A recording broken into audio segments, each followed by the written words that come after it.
I'm here with the Spirit Crusher at Santino Brothers Dojo. Where have you been, dude?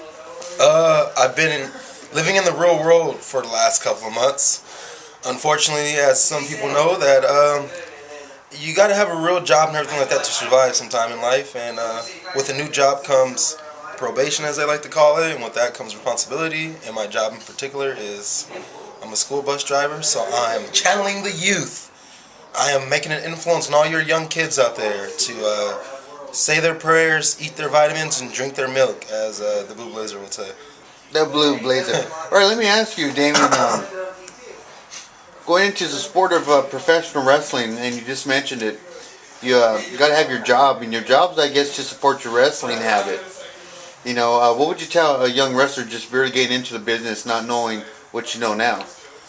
I would say first and foremost, when you don't live with your parents anymore, your job goes from supporting mostly your wrestling habit to actually supporting mostly yourself. And whenever you have a little bit of money here and there, you try to save it towards your wrestling habit. I mean, it's all about budgeting. So I would say to any young person right now who really wants to get into professional wrestling and you really want to try to really make it, I guess that's kind of where I fell off a little bit, because after a while I just started thinking to myself, like, you know, I got my real job, so, you know, I got to take care of my family first, I got to take care of myself first, and then my hobbies that I like to do, like wrestling or playing music or going to shows or going to metal shows, just whatever I like to do actually came second. I've been kind of like a hermit living at home, basically, because I'm always broke. But I would say save your money now. Just if you have a little part-time job, save what you can. Sacrifice some of the things that you do like for some of the things that, like, you know, if you want to go to a show and it costs like $20 for a ticket, you got to think, is this a show that I need to go to, or is this a show that I just want to go to, you know? So I think that's really where it differs at, because a lot of people don't do that. A lot of people just look at it like, oh, I got money now, I'm going to spend it now. But really, it's like, it's a dog-eat-dog world right now. Luckily, I've been blessed enough, as some people would say blessed, I don't believe in all that, but I'm fortunate enough to have a job where I can sustain myself, but I don't really have too much extra money just laying around like I used to. So, I mean, but luckily I can still support myself. All right, and how does your job affect your bookings and stuff like that, if it affects your bookings? Actually, it greatly affects my bookings, because we do a lot of Saturday field trips. So a lot of schools want to charter a bus. They want to go to Museum of National History, or they want to go to California Science Center. So Thursday morning at 5 o'clock in the morning when I start and I sign my little log book, underneath my name, it'll say, this driver has weekend assignment. And once you see that, there's no getting out of it. You can't call in sick for that. You can't do nothing, because the thing that they say is, if you think you're going to be unavailable, let us know a week in advance. Call dispatch, and we won't assign you a trip. But if you see a trip next to your name, that's like the sentence of death. It's like everything that you want to do is like, oh man. So that's why, luckily, stuff like Wrestling Reunion came up, and I already knew ahead of time. Wrestling Reunion's here. I'm unavailable that weekend. That Saturday and Sunday, I'm unavailable. You know, so I would say, for me at least, I have to know in advance on my bookings at least. Like, I don't take any like last minute, hey, could you work a show on Saturday? If it's Wednesday, because I don't even know if I'm gonna be available Saturday. So that's the way I take it. All right. Let me ask you this: now that you're working with kids, when I was at the casino, they really didn't want your face bashed up too much, because you didn't want to scare the customers. How about in your job? Is that like with kids and stuff like that? You know, actually, that's not. It's funny that you mentioned that, because like, you know, my supervisor knows that I wrestle and everything like that. I make no secret about it. But the only thing he always tells me is don't come with any black eyes, or don't come with any scars across your face, because it's not the kids that will make a big deal about it so much as the parents. You go pick up a child from his house, and they probably live in some, like, I was just in Brentwood. Actually, I was in Brentwood by the OJ house, which is crazy. I passed by it a couple of times, yeah. Do you know OJ? You know, actually, true story, no bullshit.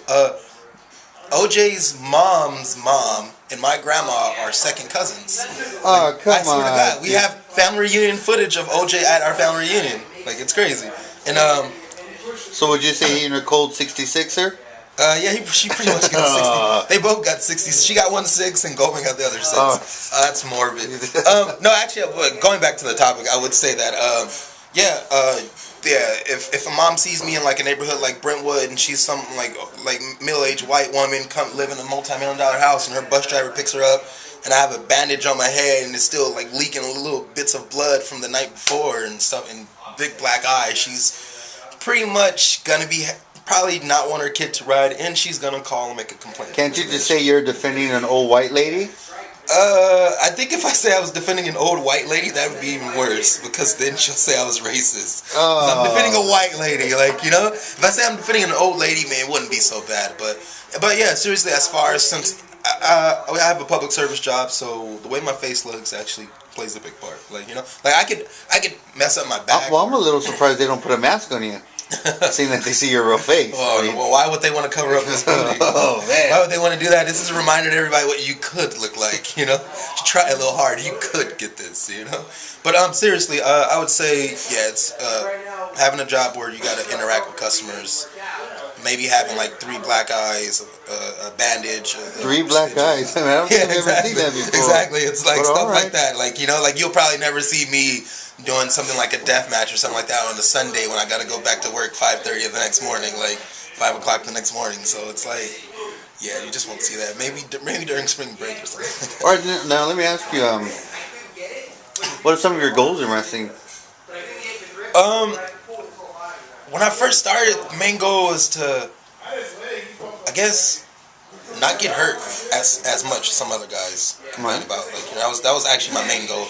It wasn't so much going to any particular place. It was like, hey, I want to be able to do this, have fun doing it, and then when I get to a certain age, if I haven't made it to where I can do this, only this, then I can say, hey, I had fun, I tried it, but luckily I'm not limping for the rest of my life, or I don't have to worry about every 6 months my back is going to hurt me for 2 straight months, and then it's going to stop for another 6 months, and it's going to hurt for 2 straight months. Right. So that was my main goal. I think now my goal is now to get back to where I believe that I used to be, compared to where I'm at now. Like, you know, I would say like now I'm like down here where before I was more up here. So I think that's my goal right now. Well, sometimes just building back up. You know, I look at it luckily. I'm not too old. I'll be 24 this year. I haven't been wrestling that long. I've been training for a long time, but I still believe I'm young enough to say where I can get back into where I used to be and progress. And it's not like I'm 30 trying to do it or 35 trying to do this. Like, you know, I'm still a young guy, you know what I'm saying? A lot could happen in 5 years, 6 years, you know? So, you know, sky's the limit, I guess. In this business is what you make it. And for a while, like I said, I just haven't really, I've only taken certain bookings, only done certain shows on certain days, and it's just, now I'm looking more towards, like, I say to myself, okay, this summer, I'm off during the summer since, you know, there's no school unless I do summer school, but mainly I'm off during the summer, so I have the time now. I don't have to worry about waking up at 4 a.m. and then I get home and I eat, and by 6:30 I'm already like this on the couch, and I'm just like, fuck, like, I feel like an old man because it's like I have no energy, no nothing. Like, I swear I'm usually in bed by 7:30. I'm already knocked out. So, you know, so hopefully, like I said, this summer I really just get myself back to where I want to be. Like I said, you know, it's a new starting point. It's a new motivation, I guess. Once in a while, everybody goes through the whole. You first start, you have all the passion in the world because you really want to do this, and then after a while, real life kicks you in the ass, and it's just like, fuck, what can I do now? You just gotta, you know, because real life doesn't end. Unfortunately, I finally learned that. Like, I guess as you get older, like when I first started training, real life didn't exist back then. It was just like, oh, I'm just gonna wrestle. That's all I'm gonna do is wrestle. Like, I went to work, but I didn't work that much. Like, you know. And then now, since this new schedule and everything else that's happened in my life up until this point, it's like real life really does exist. It really does. All right, this is Mongo Mong with Damien Arsenick, and we'll catch you next time.